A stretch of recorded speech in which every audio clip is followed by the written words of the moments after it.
जी हज़रत, मेरा अर्ज़ करना ये है कि हमारे यहाँ मुरवज्जा ताज़ियादारी होती है मुकम्मल तरीके से। तकरीबन शुरू ही मुहर्रम की तारीख से 10 तारीख तक जो है लोग ताज़िया बनाते हैं और उसके बाद उसको घुमाते हैं और ले जाते हैं, और कई तरीके की खुराफातें होती हैं। और उसके बाद एतराज़ करने पर बसा औक़ात कभी कभी मस्जिद के उलमाए कराम जो पढ़े लिखे हजरात होते हैं वो ये तर्क देते हुए नज़र आते हैं कि बाबू अगर ये सब छोड़ दिया जाए तो कई लोगों के दिलों से इमाम हुसैन की मोहब्बत निकल जाएगी माअज़ल्लाह। तो हज़रत आप इसके हवाले से कुछ गुफ्तगू फरमाएं। सवाल आपने सुन लिया, आपके अपने इलाके से मुतालिक सवाल है और इख्तलाफी सवाल है। ईमान वाला जब इंतकाल करेगा, मर जाएगा, तो हदीसों में आया कि उसको 72 हूरें मिलेगी। तो दुनिया में जो औरतें हैं उनको क्या मिलेगा? अब जाहिर है औरतों के लिए हूरा नहीं है कोई, औरतों के लिए हूरे हैं। तो इस बारे में तो हदीस में मौजूद है कि जो नेक बीबी होंगी, ईमान वाली होंगी, ईमान पर खात्मा होगा, नेक होंगी, जन्नत में वो अपने शोहर के साथ होंगी। और हदीस पाक में आका फरमाते हैं कि तुम्हारी बीवियां दुनिया में कैसे ही रही हो, किसी की बीवी, मतलब मैं किसी का मजाक नहीं उड़ा रहा, जो अल्फाज है हदीस में, किसी की बीवी काली हो, बदशक्ल हो, बदसूरत हो, दुनिया में कैसे ही देखने दिखाने में हो, 19-20 हो, लेकिन आखिरत में जब वो जन्नत में अपने शोहर के निकाह में दोबारा आएंगी तो हूरों से बढ़कर उसका हुस्न जमाल, हूरों से ज्यादा। और ये जो 40 और 70 हूरे, बाज जन्नती को 40 मिलेंगी, बाज को 72, यानी दर्जे के हिसाब से हूरे होंगी, सबको एक जैसी हूरे नहीं मिलेंगी। तो ये जो हूरे होंगी जन्नतियों के निकाह में, ये उसकी जो दुनिया में बीवी थी जो मिस्ल हूर के हसीन होंगी, और ये हूरे उसकी कनीजी में होंगी, उसकी खिदमत करेंगी। अब यहाँ पर सवाल में वो बात है ही नहीं, लेकिन मैं बढ़ाकर उसको अर्ज कर देता हूँ कि जिसका निकाह ही नहीं हुआ किसी खातून का, कवारी मर गई, तो उसको क्या मिलेगा? भाई जो शोहर था जिसका, तो वो अपने शोहर के पास रहेंगी, लेकिन जो कवारी थी, कवारी इंतकाल हो गया, तो उसको जन्नत में क्या मिलेगा? तो उसके बारे में हदीस में आया कि उस खातून को ये इख्तियार दिया जाएगा कि जन्नत में से किसी भी जन्नती को इख्तियार, तो जन्नती मर्दों में से वो जिसको पसंद करेंगे उसके साथ उसका निकाह होगा और उसी के साथ रहेंगे। फिर तीसरा एक सवाल ये पैदा होता है कि कुछ औरतों की शादियां 2 होती है, 3 होती है। पहली शादी की, शोहर का इंतकाल हो गया, दूसरा निकाह कर लिया, अब उसका इंतकाल हुआ, तो पहले शोहर के पास रहेंगी कि दूसरे शोहर के पास रहेंगी? तो इस बारे में 2 रिवायतें आए। पहली रिवायत ये कि वो दूसरे शोहर के पास रहेगी, अगर वो निकाह ना करती तो पहले ही शोहर के साथ रहती, लेकिन दूसरा निकाह कर लिया तब वो दूसरे शोहर के साथ रहेगी। और बाद रिवायतों में यह आया कि दोनों शोहरों में से उसको इख्तियार दिया जाएगा कि वो जिसको चाहे इख्तियार कर ले। तो ये उस शोहर को वहां इख्तियार करेंगी जो किरदार और अखलाक के एतबार से दुनिया में उसके लिए बेहतर था, जिसका सुलूक उसके साथ अच्छा था, वो उसको इख्तियार करेंगी और उसके निकाह में जाएंगी। तो बहरहाल औरतें अपने शोहरों के साथ ही रहेंगी और जन्नत में रहेंगी, ये रिवायतें हैं। हर जन्नती की औरतें, शर्त यह है कि जन्नती औरत हो, वरना अगर जन्नती औरत नहीं है तो। अब तीसरा एक चौथा और सवाल है जो है ही नहीं सवाल है कि खुदा ना खास्ता किसी का शोहर मुर्तद होकर मर गया, अल्लाह ना करे, मुशरिक हो गया, ईमान से फिर गया, काफिर हो गया, लेकिन बीवी जो है वो ईमान पर सलामत रही, उसने इस्लाम को नहीं छोड़ा और उसी ईमान पर उसका इख्तिताम हो गया। अब शोहर तो जहन्नम में चला गया, तो अब इसका क्या होगा? तो इसके बारे में भी 2 रिवायतें। एक रिवायत ये है कि आका फरमाते हैं कि मर्दों की खास मखलूक को जन्नत में ऐसी औरतों के लिए पैदा किया गया, लेकिन उलमा कहते हैं ये रिवायत सनदन बहुत ज़ईफ है। और दूसरी जो मुस्तनद रिवायत है जिस तरफ ज्यादा उलमा गए वो ये है कि जन्नती मर्दों में से ही उसको कहा जाएगा कि किसी मर्द को इख्तियार किया, तो वो उसमें भी वो जिस मर्द को पसंद करेंगे उससे उसका निकाह हो जाएगा। तो बहरहाल औरत को भी जन्नत में मर्द मिलेंगे, और औरतों मर्दों का ये एक एजाज है कि उनको बीवी भी मिलेंगी और बीवी के साथ उरे भी मिलेंगे। वल्लाहु आलम सुम्मा रसूल। वालेकुम अस्सलाम।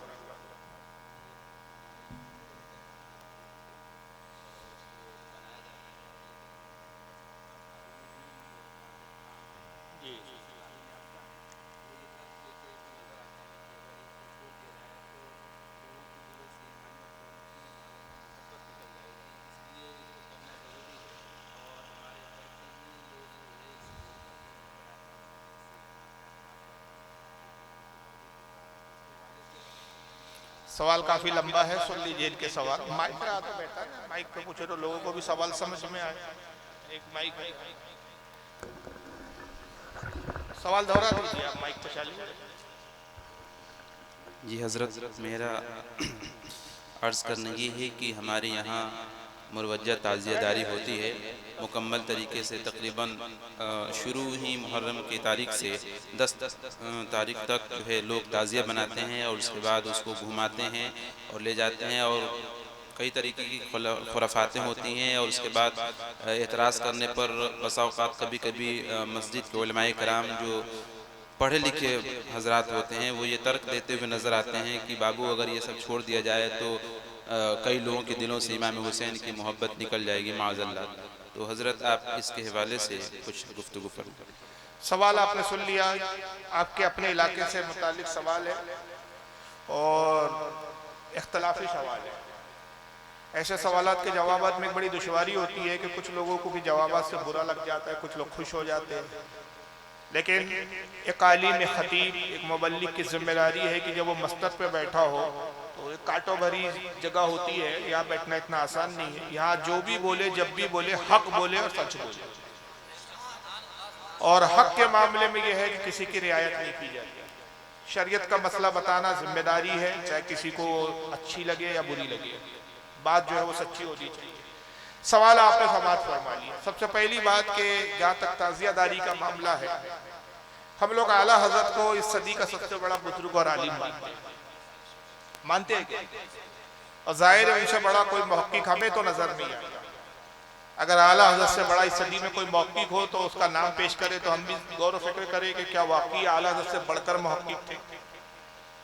उस जमाने के जितने सादात थे वो खुद आला हजरत के फतवे को मानते थे और अमल करते थे।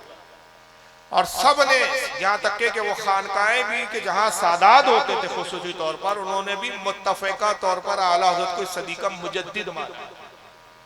और मुजद्दिद का मकाम क्या होता है कि मुझसे मत पूछिए, मैं अपने जुमले नहीं दे रहा हूँ। मुजद्दिद विलायत का और आलिमों में वो बड़ा मकाम है कि हज़रत खुद मुजद्दिद अल्फ़सानी शेख अहमद सरहंदी रहमतुल्लाह ताला अलैह अपनी मकतूबात में फरमाते हैं कि मुजद्दिद वो होता है कि उस जमाने का, जिस जमाने में मुजद्दिद होता है, उसके अपने जमाने का गौस भी इल्म जाहिर में उसकी तरफ रुजू करता है। किसकी तरफ रुजू करता है? वो हर जमाने में गौस भी होता है। गौसे आजम, गौसियत उज़्मा पर फायद है, इमाम मेहदी तक ही उन्हीं का जमाना, मगर हर जमाने में गौस होता है। हर जमाने के गौस, कुतुब, अब्दाल, औलिया इकराम जो है वो मुजद्दिद की तरफ रुजू करते हैं। यानी विलायत के एतबार से भी उसका मकाम इतना बुलंद होता है। सिर्फ ये नहीं कि महज़ आलिम होता है, वक्त का वली कामिल भी होता है। तो आला हज़रत को मुजद्दिद सबने तस्लीम किया, तो जाहिर है कि उनकी बात जो भी होंगी वो तहकीक के साथ होंगी। आला हज़रत फाज़िल बरेलवी ने इस पर रिसाले ताज़ियादारी मुस्तकिल एक रिसाला है जो फतह और रज़िया में शामिल है। इसके अलावा एक और रिसाला लिखा है आला हज़रत ने तबर्रुकात में, उसमें ताज़िये के बारे में बड़ी तफसील से जिक्र किया है। उस रिसाले का नाम है बदरुल अनवार फी आदाबिल आसा। उर्दू में भी है, ये अरबी में भी आ चुका है। अरबी में भी है, उर्दू में भी है। आप अरबी नहीं जानते जो उर्दू में पढ़ सकते हैं, ना मिल सके तो इंटरनेट पर मौजूद है, वो पढ़ ले।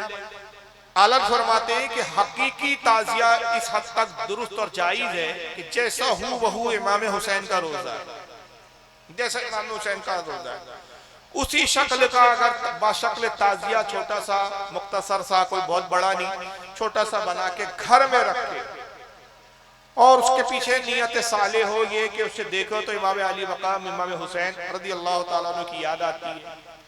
उसको देख के इमाम हुसैन से मोहब्बत का जज्बा बेदार होता है। अदबन ताज़ीमन उसको रखे और ताज़ीम के साथ उसको देखे, तो इस हद तक वो ताज़िया जायज़ है। जिस ताज़िये को उलमा नाजायज़ कहते हैं, जिसे नाजायज़ कहते हैं, और इस पर सिर्फ आला हज़रत नहीं बल्कि उस जमाने के तकरीबन जितनी खानकाएं थी और जितने बड़े बड़े वो इल्म के उस वक्त गहवारे थे, सब जगह का यही फतवा है। शाह अब्दुल अजीज तक का फतवा है, फतावे अजीज़िया में आप देख लीजिए। कचौजा शरीफ का उस बाकायदा उस वक्त फतवा है, माहिरा का फतवा है, और ये सारे फतावे आपको कहाँ मिलेंगे?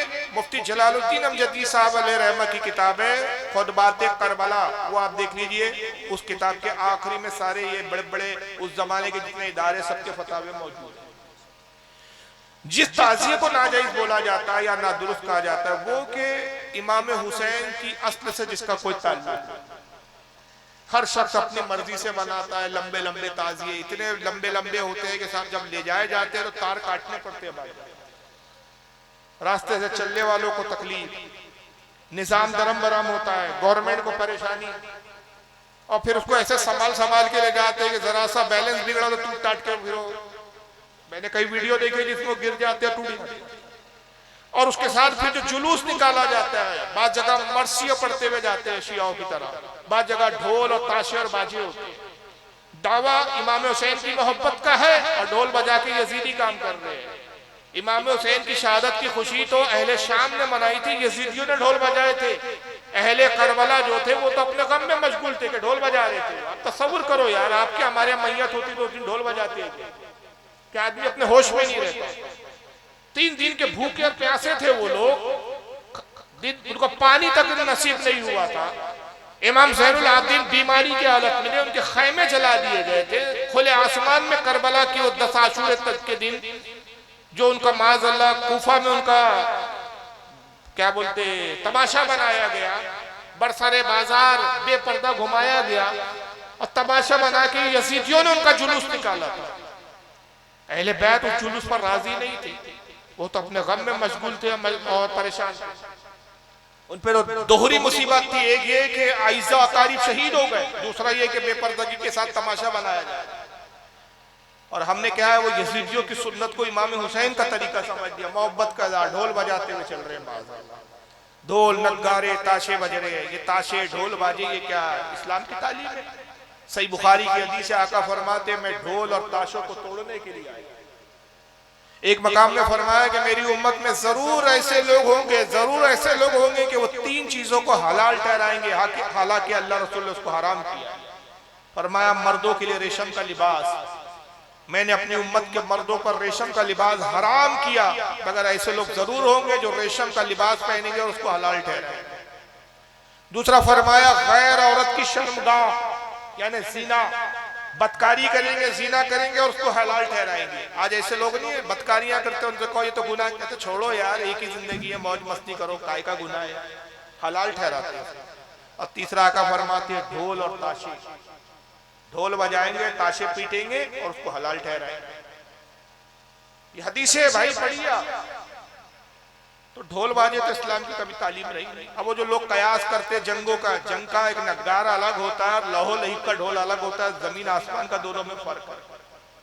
कुछ लोग लाते हैं रसूलुल्लाह के बारगाह में बच्चियों ने दब बजाई, किताबें पढ़ते नहीं है, बातें करते हैं। मुल्ला अली कारी की मिरकात शरह मिशकात पढ़ लीजिए। मुल्ला अली कारी हनफी रहमतुल्लाह अलैह वक्त के बहुत बड़े हनफी इमामों में से, उन्होंने इसकी जो इस हदीस की जो शरह की, कहा कि सबसे पहले जो बजाने वाली जो ईद के दिन जो बच्चियां बजा रही थी वो दफ की, ढोल और ताशे नहीं थे।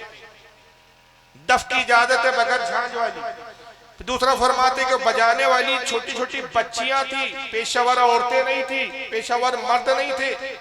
वो बच्चियां बेताशा एक अपने अंदाज में बस बजा रही थी, ठोक रही थी। वो सुर और ताल को नहीं जानती थी, उसके सुरों से वाकिफ नहीं थी, उसको एक खास मखसूस अंदाज में नहीं बजा रही थी। जैसे बच्चे खुशी में किसी भी चीज को पीटते, डब्बे को पीटते उस तरह दफ को पीट रही थी।